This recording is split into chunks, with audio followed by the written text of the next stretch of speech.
Përshëndetje të dashur dëgjues, mirë se erdhët edhe këtë të shtu në emisionin Hynesha, si zakonisht me ju jam unë Elvana Shala, e sonte do të flasim bashk me një grua e cila tër jetën e saj, të rinin e saj, do të thoja, ua ka kushtuar të drejtave të njeriut, konkretisht të drejtave të grave. Ajo ka qenë zyrtare e lartë e Bashkimit Evropian dhe shumë organizatave të tjera të cilat veprojnë në Kosovë. Aktualisht është edhe antare e rjetit të grave të Kosovës, antare e bordit. Me mua dhe me ju është Maria Berishaj Sulejmani. Përshëndetje, mirë se erdhe. Përshëndetje Elvan, faleminderit shumë, so shumë sene mi për mene, ashtu bona shumë modeste për një moment, faleminderit shumë për ftesën. Shumë kënaqësi të pas në këtë emision, tregom si je në këtë të shtunë.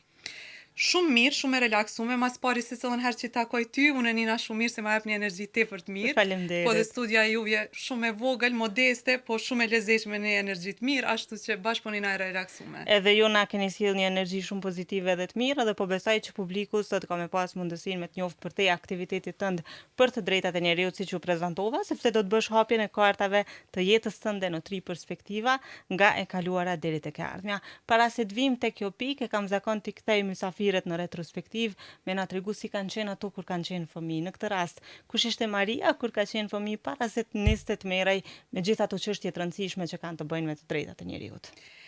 Paj, po më kthen me një fare reflektimi kështu personal që moti se kom bon kësi mënyre, po unë jam ma e madhja e 3 fëmijëve, do me thonë edhe vajza e vetme, i kam edhe 2 vllazën që kanë qenë, që janë faktikisht hala ma të vegjël se unë.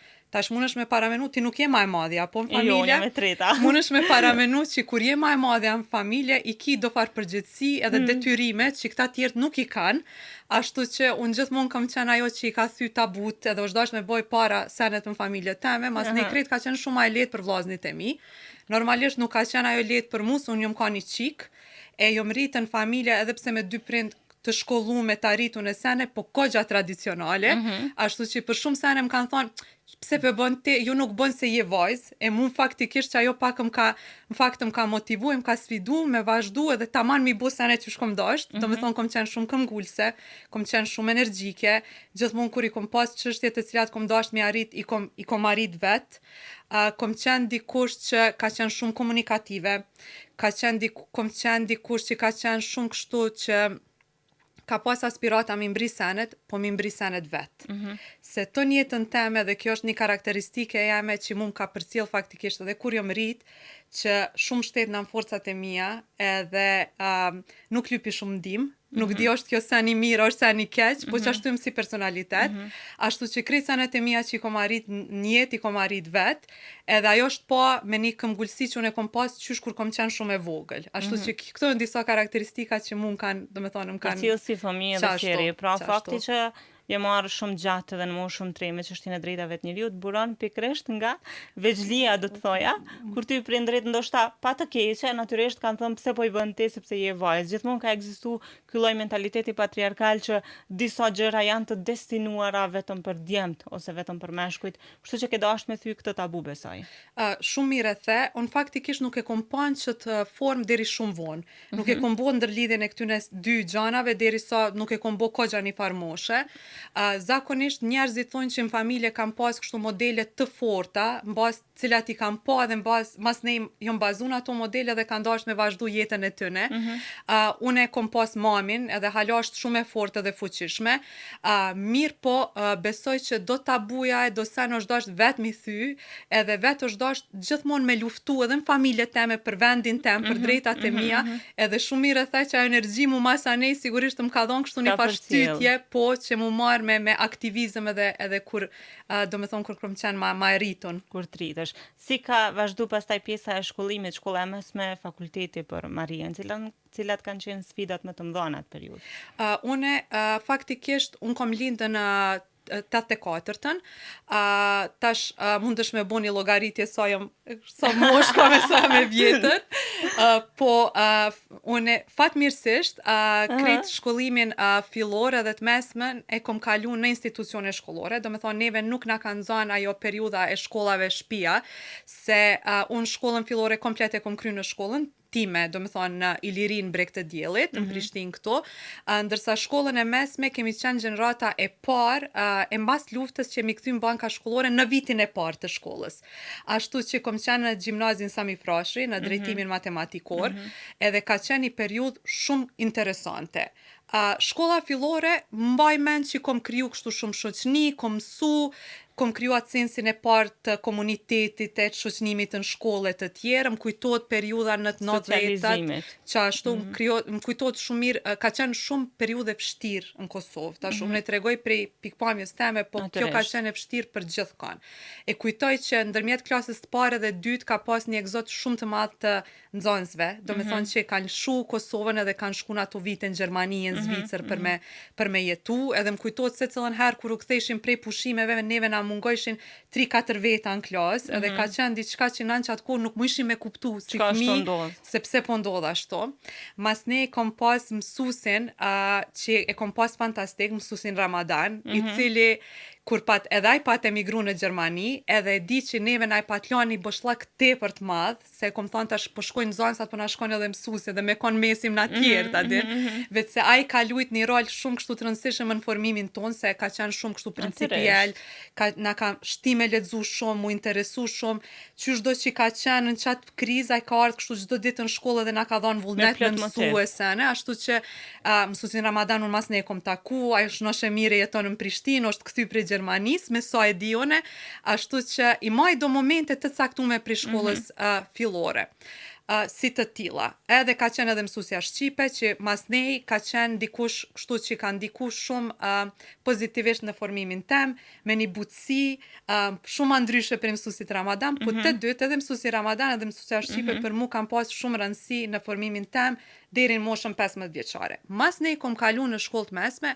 Shkolla e mesme, do me thonë, është periudhe tinejgjerizmit, e sene si përkrejt ma ndryshe, po çka ka qenë shumë interesant në shkollë të mesme është se na kemi qenë gjenerata e parë që përmena që kemi kthy në banka shkollore prej vitit parë mas luftës, edhe ka qenë një entuziazëm i jashtëzakonshëm i profesorave tonë me ardhur dhe me na dhënë mësim. Sigurisht edhe i nxënësve për me mësu. S'di çka të them. Edhe pse unë kom qenë nxënëse gjithë me krejt peshe, po ti e din, ajo është ajo mosha kur je kështu ma e lasdrume, ki vetëm ma shumë qef, don me bo shumë sene, nuk je shumë e urtë, sado që je përkushtuar me përmësim. Kujtohet ndonjë rebelizëm që e ke bërë në shkollën e mesme? Apo ke qenë vajza e urtë e tërhequr? Une, do me thonë, rebelizëm kom bo gjithmonë, po kom bo një fa rebelizmi me bashk si me thonë, tuj mobilizu studentat edhe nxënësat tjerë. Për shembull, s'kom bo rebelizëm kur më organizu me ik prej orës. Se ato e kom pas kështu, zban me ik prej orës, e kom pas kështu të mësume në kokë prej prindve të mi, po kur është dasht për shembull më organizu, kur e kom pas u vrejt në i padrejtësi, ose diçka kur kanë dashme na ishti për shembull uniformat mi vesh, në atë kohë ishtë diskutimi madh, ishim jo se neve na e nalin individualizmin, e do të na krit muque me kundërshtu, adin, ka qenë një farë periudhe kështu shumë interesante në atë kohë, po një sen që ka met kështu me mu, është që profesorat e kam pas një entuziazm që na në atë kohë nuk kemi mujt me kuptu, sepse kanë qasi entuziazmi qas shumë me na mësu, edhe ata kretë na thëshin, ju keni fatë se s'keni shku në shtëpia shkolla, edhe nuk e dini çfarë kushte kena punu e kena jetu. Plus e përmende që ka qenë pas luftës, pra kemi qenë të lirë. Kemi qenë, dhe kjo ka ndiku jashtëzakonisht shumë. Qashtu, qato është shumë mire përmende, se ka qenë edhe energjia përgjithshme, që qashtu, dhe jena shliru edhe ka një farë, si me thonë, entuziazmi, një farë energjie shumë të mirë për me vazhdu, ashtu që shkolla e mesme jam e komplet, ka qenë, do me thonë, me qëtë energji ka shku, kom qenë në gjimnaz matematikor natyror, ka qenë shumë i vështirë, me shumë matematik, me shumë fizik, me shumë kimi. Kalojmë shkurt pak edhe tek pjesa e studimeve dhe sfidat që i keni përjetuar atë kohë. Sigurisht ka pas sfida edhe gjatë studimeve. Ka pas, mas pari unë prej një gjimnazi matematikor, me vazhdu muhabetin, kom shku në sociologji. Sociologjia është një... Largë me njëna tjetrën.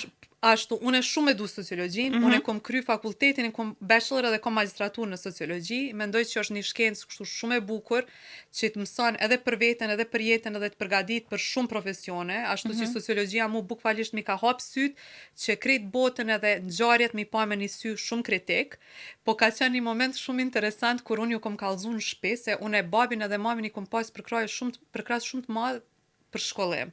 Edhe të dytë, të njëta na kanë thonë, na nuk kemi pasunimi ju lanë, kur gjo, për krejt doni me luftu vetë, po pasunia maj madhe që keni me pas dhe ti dhe vllaznit e tu është dituria, mendja që e keni dhe shkollimi që do ta keni. Edhe unë e kom marrë atë shumë seriozisht. Edhe tash kur kom shku, normalisht ato diskutime çka do me bo mas shkollës mesme, sane, unë do me shku në fakultet, edhe kur i kom thonë babit e mamit po du me shku në sociologji, babi jam e ka pas një asi reagimi, thonë, po sociologjia nuk është fakultet, sociologjia është kurs. Wow. Edhe thash, okej, babi, çka është për ty fakultet? Thot, për mu fakultet është mjekësia edhe elektro, se ajo është vetë elektroinxhinier.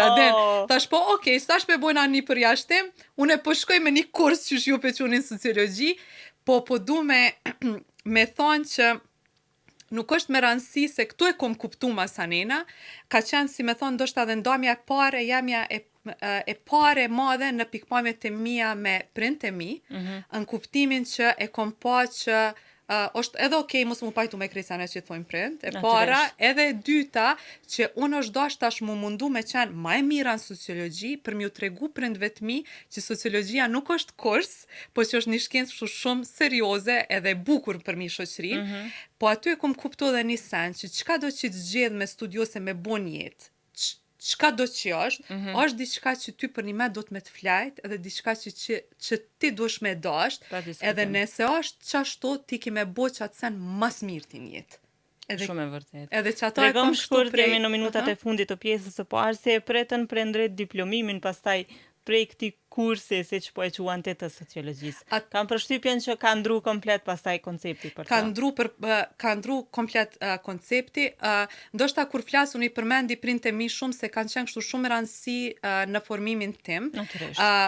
Kur i përmendi, ndoshta duket që i përmendi jo në kontekst më të pozitiv të mundshëm, po unë i shoh print si diçka që si dikush që për një me kanë qenë udhërfys për rritjen edhe për shkollimin edhe për formimin tim, edhe po i përmendi edhe momentet të cilat kanë qenë pak kështu, si me thonë, jo të pajtimit gjithmonë tonin, po ato e kam bo me qëllim që unë faktikisht me gjetë rrugën më të mirën për veti, edhe tek mas nej, kur jom rrit, e kom kuptu se ku ka qenë qëllimi tyne dhe që ata e kam dash veç ma të mirën për mu. Normalisht që gjithmonë kanë qenë shumë krenar, unë e kom krye dhe magistratur, mas neja kom nis me punu dhe shumë e re, në prej 18 vjetëve unë punoj punë pa ndërpremje, deri do me thonë tani, ashtu që normalisht që kanë qenë gjithmonë krenar. Mirë, si ka qenë në periudat e saj të ndryshme, Maria, do ta kuptojmë vetëm pas pak përmes hapjes së kartave, është koha që të nisim këtë emision me një pikë muzikore për të gjithë ata që janë duke na dëgjuar në radio, ndërkohë që ju asesi mos e ndroni kanalin e Radio Kosovës, sepse ne rikthehemi vetëm pas pak. Miq të dashur të Radio Kosovës, jemi sërish bashkë këtu në emisionin Hynesha. Përballë me është Maria Berisha i Sulejmani, e cila sonte do të bëj hapjen e kartave të jetës së saj në 3 perspektiva.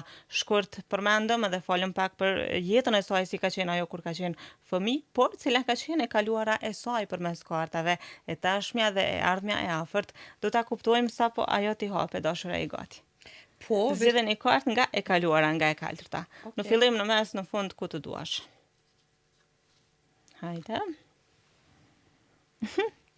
Çfarë mendimi keni për veten tuaj?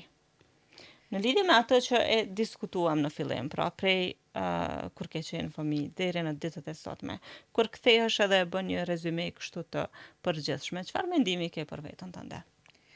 Unë jam pak kështu si me thonë kritike kur menoj për veten. Autokritike. Autokritike, kritike, bashkështu edhe kur diqysh nuk e lavdroj veten e nuk flas për veten në superlativ, po kur kthena edhe menoj në retrospektiv, edhe pse bashkë po më shtin kjo tash me mendu, kështu thellë, është që për veti mendoj se dikush që kur nuk ka hjek dorë. Edhe që krejt senet e njeti ka bo vetë.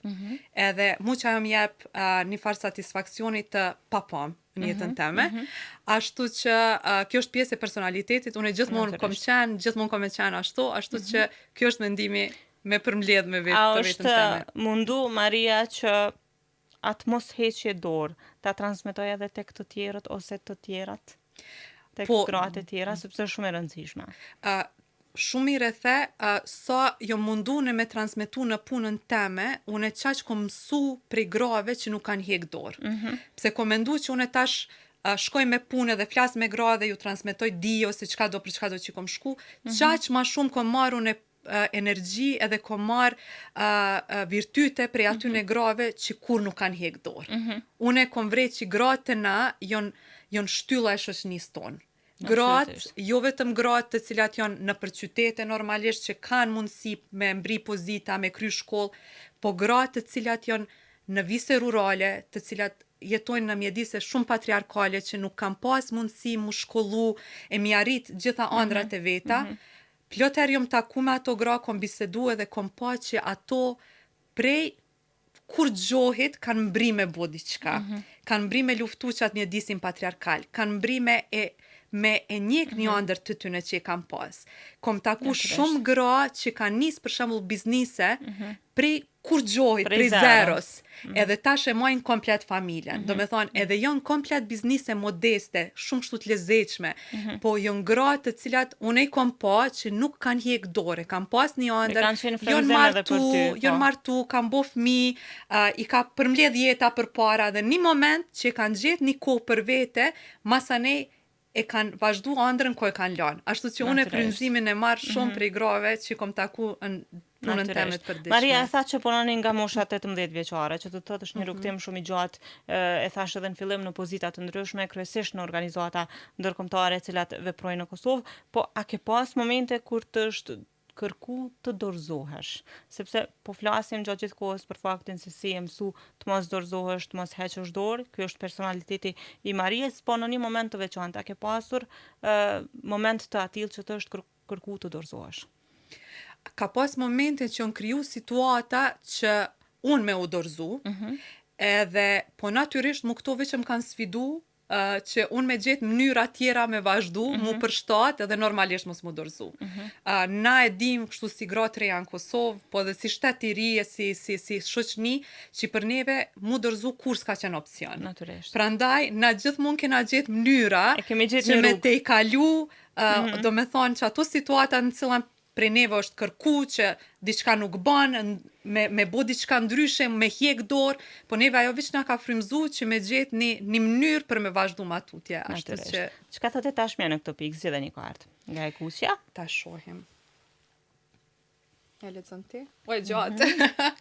Formimi reaktiv është një mekanizëm mbrojtës në të cilin një person sillet saktësisht e kundërta nga ajo që ndihet. Për shembull, kur një person është shumë i pasigurt dhe i friksuar, ajo sillet në mënyrë arrogante dhe provokuese.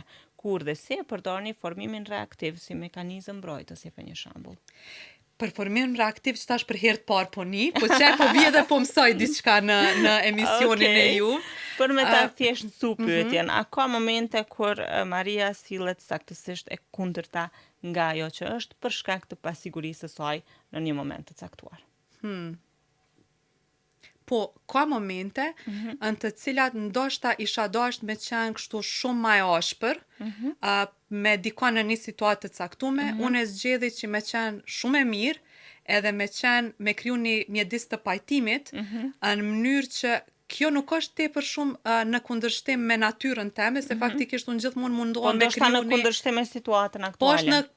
Është komplet në si me thonë, është natyra eme, po është në kundërshtim me situatën aty për aty, po nuk mendoj që për shembull në këtë rast, nuk mendoj që diçka e mirë rrjedh prej konfliktit, ose ashtu që gjithmonë mundona me gjetë zgjidhje dhe me pru një farë qetësie dhe me gjetë një farë, si me thonë, kështu një mjedis në cilën na gjithë mujna mu pajtu.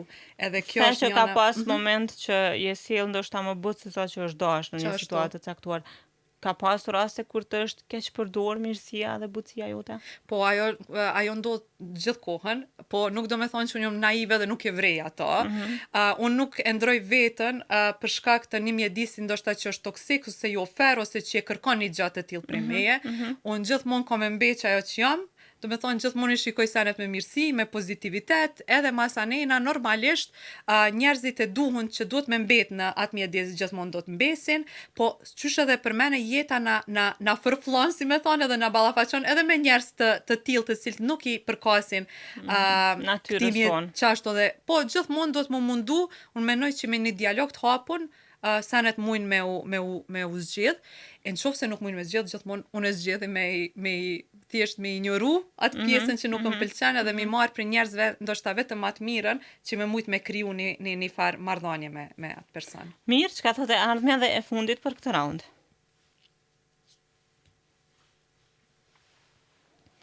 Në lidhje me dy kartat e mëparshme merrni parasysh shambullin më poshtë. Përcaktoni një qëllim për të cilin do të punoni. Si do të jenë në gjendje njerëzit e tjerë të njohin ndryshime në veten tuaj. A ka diçka që do të ndryshojë në një të ardhme të afërt Maria në veten e saj? Kjo është një pyetje, unë pak kohëve të fundit kam më shumë kohë për me mendu dhe plot herë kam si më thonë, në jetën tonë kemi periudha në cilën kemi pak ma tepër kohë mund dalë edhe me menu do sene, edhe njëna prej pyetjeve që unë tonë kohën ja shtroj vetës, kohë mas kohë, faktikisht, është që ja muj diçka me ndryshu te vetja jame. Ndoshta kisha pas qef me ndryshu që mos me qenë shumë kështu impulsive edhe eksploduese. Unë eksplodoj edhe për të mirë edhe për të keq. Jom shumë reaktive. Do me thonë, unë e di shumë shpejt mu bo nervoz, por shumë shpejt edhe kthena. Edhe është pjesë e personalitetit tem. Unë mundona me menaxhu me kohë, mirë po besoj që kjo është pak edhe tipari i njerëzve të Ballkanit komplet, se kena kështu gjak që thojmë me kërsi shpejt e mu kthyer shpejt, që ashtu edhe i grave ballkanose. Në do situata është kogja e lezetshme kështu, po në plot situata dhe më ka qitë problem, ashtu që kjo është një sens që ndoshta kështu kisha pas qef me adresu, me qetësu pak veten edhe mos me reagu qatë moment. Si mendon se do të shohin njerëzit pastaj kur ti të arrish këtë ndryshim të vetja? Nuk besoj që është ndryshim tepër i madh, edhe nuk do të ma ndryshon mu substancialisht veten teme, ashtu që besoj që veç njerëzit që në matë afërt, si buri jeme të tjerë dhe kuptojnë, për ndryshe kështu nuk besoj që ka me pas Cili ka qenë një moment që temperamenti yt ka qitë komplet prej vetës edhe për cilin je pendu pastaj? Zakonisht me shta që jo gjithmonë të ka sjellë në situata të mira. Qashtu, ka njerë mundet me ndodh situata më të mëdhaja, po ka njerë e shedhen situata tepër të vogla. Për shembull kur bot na i padrejtësi, edhe unë e shoh qatë padrejtësi, nuk moj mos me reagu qaty për qaty, pa marrë parasysh a është e përshtatshme për situatën apo jo. Edhe plot herë, kom plot shembuj, po në punë, për shembull në punë me gratë, kur kom pas në nivel lokal, jom taku shumë me zyrtar komunale të tjerë, kur kemi qenë para shumë grave edhe në zyrtar komunale ka bon ndonjë jo kështu me keqdashje, po ndoshta se ka pas informatin ose nuk e ka ditë, ka bon ndonjë koment i cili nuk ka qenë shumë i mirë për gratë ose i favorshëm ose diçka, unë kom ditë shumë kështu me kësy dhe me thonë, jo nuk është ashtu, me dalë komplet prej vetës, teme profesionale dhe me qitë vetën në pozita aty në grave, për me shku në favor edhe mbrojtjet aty në grave, mas ne kom thonë, okej, ka dale, se do është pak adin me pas takt e sene, po kryesisht pa drejtësit jo në ato që mu ma nisin këtë fitilin e shkurt që e kam. Dhe besoj se cilin prej nash, jo vetëm ty, aq më tepër kur fillon me punu për çështjen e të drejtave të njerëzit dhe për barazi qysh në moshë të re, kështu që konsideroj që është plotësisht normale edhe shpërthimi ju ndoshta në raste të caktuara. Mirë, e dashur shpejt kaloj raundi i parë i hapjes së kartave, bashku përplasëm në për etapa të ndryshme të jetës, tregom si je në këtë pjesë. Mirë, jam, unë nisa për prapë me shku te kalum jam u këty se po pëlqen. Me zi po pret Maria me i hap kartat e jetës së saj, është koha që sërish të rikthehemi muzikës për të gjithë ata që janë duke na dëgjuar në radio, ndërkohë që ju asesi mos e ndroni kanalin e Radio Kosovës sepse kemi edhe shumë çka për të mësuar për Maria Berishaj Sulejmani. Të dashur dëgjues Radio Kosovës, jemi sërish bashkë për ju shoqëron emisioni Hynesha, tash është koha për raundin e dytë të hapjes së kartave të Maria Berishaj Sulejmani. Hynesha si me personte, e cila tër rinin e saj ja ka kushtuar çështjes së të drejtave të njerëzit, konkretisht të drejtave të grave, dhe vazhdon të bëjë të njëjtën gjë sepse ajo vetëm javën e kaluar është emëruar antarja më e re e bordit të rrjetit të grave të Kosovës. Hajde të shohim tash në raundin e dytë ku do ta përplas jeta Maria. Na i gati për kartën e së kaluarës. Zgjedheni. Shkoj me të fillimit. Po të lidhen kartat nga muhabeti i raundit të parë. Çfarë e ka nxitur këtë reagim? Vetëm pak më herët folëm për reagimet e tua, nganjëherë impulsive. Qato edhe për mena, zakonisht jam padrejtësit që ma nxisin reagimin, do me thonë ma impulsiv për një situatë të caktume. Nuk ka diçka tjetër. A ke pas momente që e pendu për shkak të reagimit? Normal gjithë, po për që ata po do me ndryshu si një tip partemin. Pendona, ndoshta për shkak të se reagimi jam plot herë nuk është në proporcion me situatën. Ka njerë duna me qenë ma qetë dhe ka njerë duna me pas pak ma shumë takt. Edhe e di që atëherë në momentin që unë komplet dalë prej vetës teme, e ashtu që ato më të mundu kështu me ushtru dhe me menagju, po, që ashtu. A kërkon falje, Maria, çfarë tipi është në këtë pjesë? Gjithë. Unë e menoj që kërkimi i faljes është seni ma njerëzor edhe diçka që na do të me pas virtyt, edhe me kërku falje, edhe me kërku ndihmë që unë nuk e bëj shumë shpesh, edhe me thonë faleminderit, edhe me lavdru dikon kur bën diçka të mirë, edhe me pranu gabimin kur e bën, mendoj që kallëzon një maturitet të një personi që ka që mundet me shiku brenda vetës, me pa gabimin, nëse ti s'munësh me pa vetë, thot dikush, ti nalësh edhe reflekton edhe thu po për një me, pas nga gabu, më falë. Ashtu që kërkoj falje, nuk e kom problem, ka njerë e kom problem deri sa ta kuptoj gabimin, se ka njerë nuk e shen njeri gabimin e vetë, për që ata i ka njerës të afer, ti ka shoqet, ti ka familjen, që plot herë kur bën gabime me të korrigju, edhe me të regu që, hej, kështu ki reagu nuk është dasht, ose kjo ka qenë gabim edhe ti munal edhe me pranu ato, se është pjesë e rritjes tonë, e formimit tonë. Ma shumë falë apo kërkon falje, Maria, cila i? Dyjat. Dyjat. Qëtash po më shten me menu, kurse ko menu prej qësaj perspektivës, po njerës që më njohin, se unë e kom pak problem me folë për vetëm, pune fali te për shumë. Do me thonë, fali kohë, fali energji, fali dedikim, se unë jom qashtu. Me krejt njerëzit e mi ma të afërt jom qashtu. A ka momente kur i vënd stop, Maria, këtyre gjërave, ku blodhët? Qëre, tash kjo është një sen tjetër që shumë mirë ma kujtove, kjo shkon tash në ato sene që kisha pas qef mi përmirësu, ndoshta, te vetja, se po shumë shpesh e nxo veten që jom lodh, jom harxhu. Unë kur fali nuk e shoh që mungon diçka prej meje, po faktikisht unë pasurohem. Po një problem e kam që plot herë kom fal edhe për njerëz që nuk ja ka vlejt me fal. Edhe kjo është diçka që e kupton me mosh, besoj, edhe njëni prej seneve që kisha pas që e me ndryshu të vetja është për mësu tamam të cilë njerëz ja vlen me fal, edhe me ju fal, e të cilë njerëz jo, edhe definitivisht ti kur je kështu me mendje të hapun e zemër të hapun, mendon që ajo që e fal ka me tu kthy. Po nuk ndodh gjithmonë. E nuk ndodh gjithmonë, ashtu që kjo është një mësim që unë jam të mësu me rritjen teme që jo bashkë krejtëve do të m'ju falë që ato që mendojnë që ata e meritojnë. Po, është pak problematike do të thoja dhe vështirë me njoft që në fillim personin sa a i duhet falja jonë ose a e meriton kohën tonë, sepse pa e njoft, pa ndajt pak me një person konsideroj që nuk mundemi me e vrejt cili është, a është i duri apo i gabuari, kështu që në këtë rast konsideroj që gjithmonë kemi me bu gabime në vazhdimsi të tilla. Sakt Elvan, por më fal, vetëm që to është problemi te on, ato e ki thonë shumë sakt, po problemi është që ti mundohesh me pa gjithmonë ma të mirën të njerëz, dhe m'ju fal njerëzve edhe pse plot herë të kanë tregu që ata nuk i dojnë ato se në vërtet. Kjo është e vërtet. Çka thotë tashmja në këtë pikë, zgjedhë një kartë. Çakrit, shkojmë të para tash. Ekzistojnë dy mekanizma në psikik, njëra lidhet me aftësinë për t'u treguar të tjerëve emocionet tona, dhe tjetra është aftësia jonë për t'i dëgjuar të tjerët të përballojnë emocionet tona. Cili mekanizëm është më dominues në rastin tuaj? Cila është, Maria? Shprehet më shumë për ta thjeshtësuar apo i dëgjon të tjerët? I lën të tjerët të shprehen? Përbes dyjat. Mas pari, unë jam kështu në shoqnin teme e di që kur kanë dikush ndonjë problem, më thrasin edhe na ulëm edhe me orë e diskutojmë një problem derisa ja gjejmë një zgjidhje. Edhe unë besoj që secili njeri pa marr parasysh në për çka kalon, do të m'ia dhanë një mundësi që derisa ata të i kalon vetën kohën e vet me lan mu shpreh.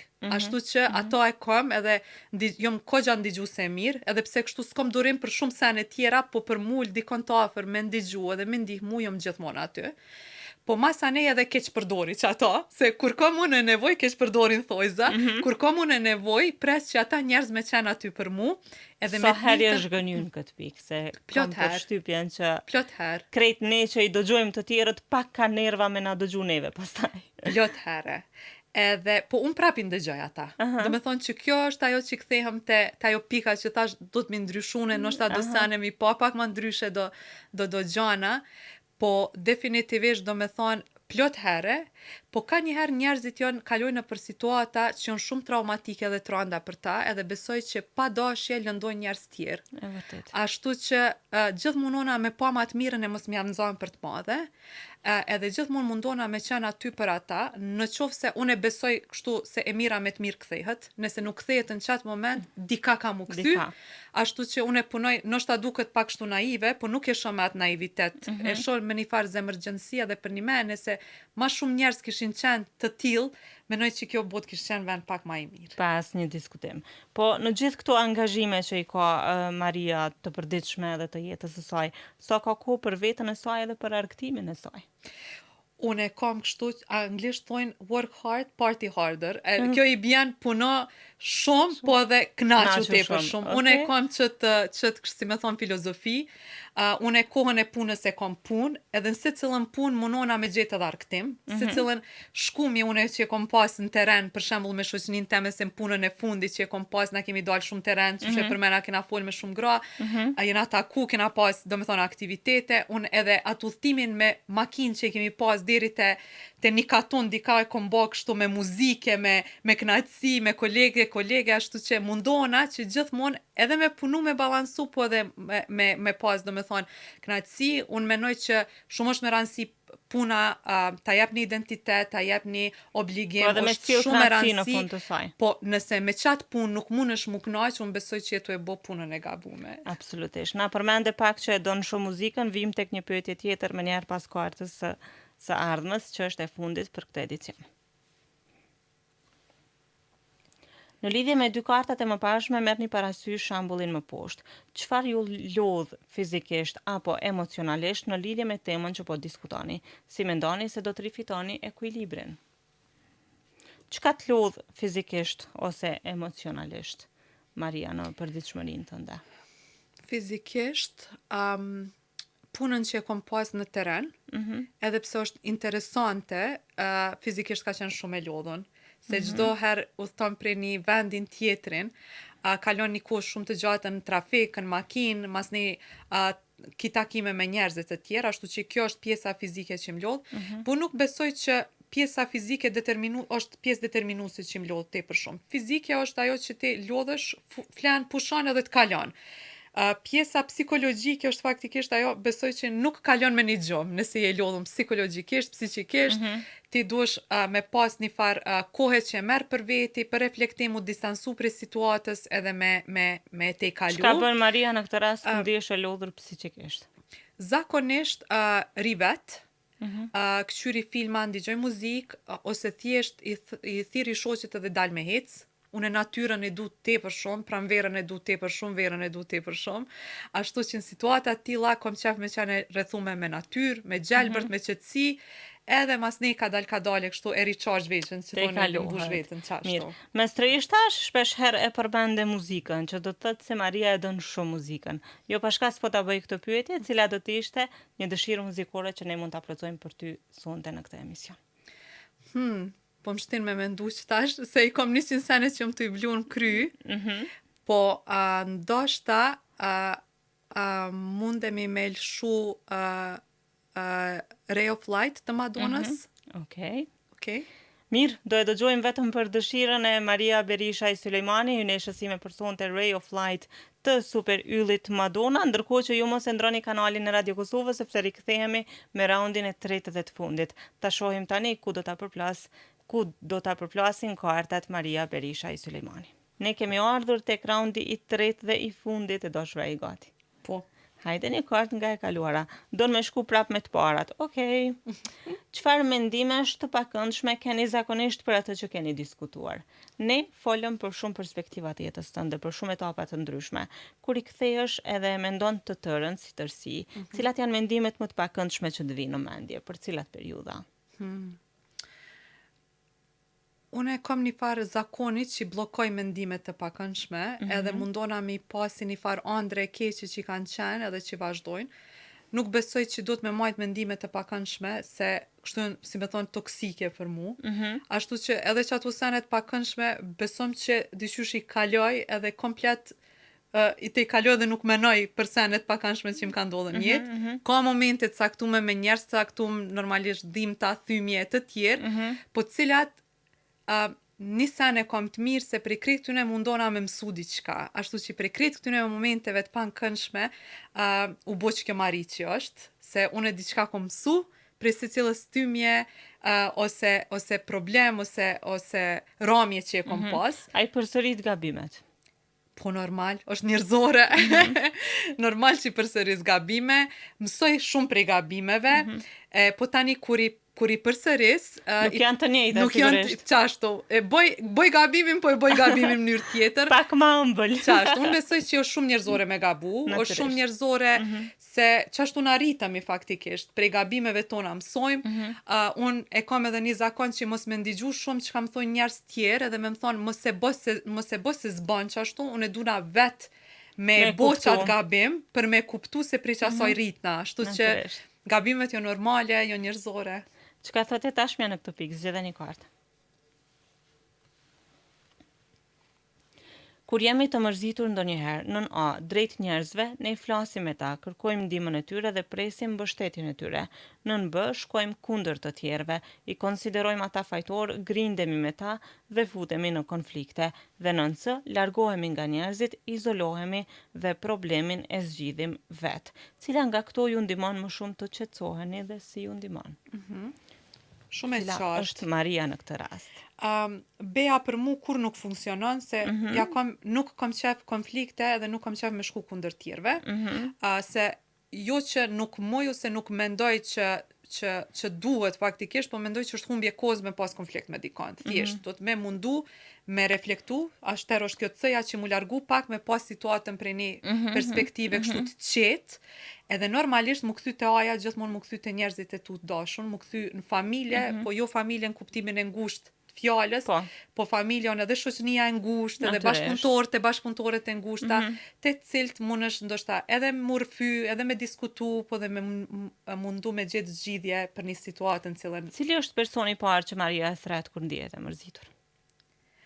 Është një shoqe eme shumë e mirë, e ka emrin Berenika, zakonisht ato e thras, edhe veç ajo e din sa e ko maltretune me sene, me tregime, me ngarkesa e të tjerë, po është një njeri fantastik, ashtu që zakonisht e thras ato të parën, ajo është një njeri që jep shumë, nuk kom pa njeri që jep, do me thonë ma shumë se ajo për shoqëni edhe është shumë e përkushtume, ashtu që ato e kom të parën, do me thonë i kom shoqet, kur nuk e kom pas prind, nanën ose babën ose të tjerë, shok ose shoqe që është disa i konsiderojnë, për mu prind gjithmonë kanë qenë prind. Prind e mi, plot sene nuk i kanë ditë për mu, jo pse unë javë kom shef, po thjesht në periudha që kanë qenë shumë të vështira, unë nuk kom dasht me i ngarku, ashtu që plot problemi kom te kalu vetë, shoqet e mia e kanë ditë, disa njerëz tjerë të afërm, po prind gjithmonë i kom kursio dhe i kom rujt prej problemeve të mia. Raporti me vëllezërit, duke ditur faktin që jeni e vetmja motër në familje? Qysh mi u thonë, kur kom qenë e vogël, na përlot tepër shumë. Do me thonë, unë zdi qysh na kanë duru që ata prind, pa na qitë kështu kitë prej shpise, dhe me thonë, a di qka do një bëni, qka do një vetë. Se për një mes, gjithmonë e kemi pas një farë, kemi luftu për hapsin, kemi luftu për lodra, kemi luftu për kritë venet tona. Cili me dominu.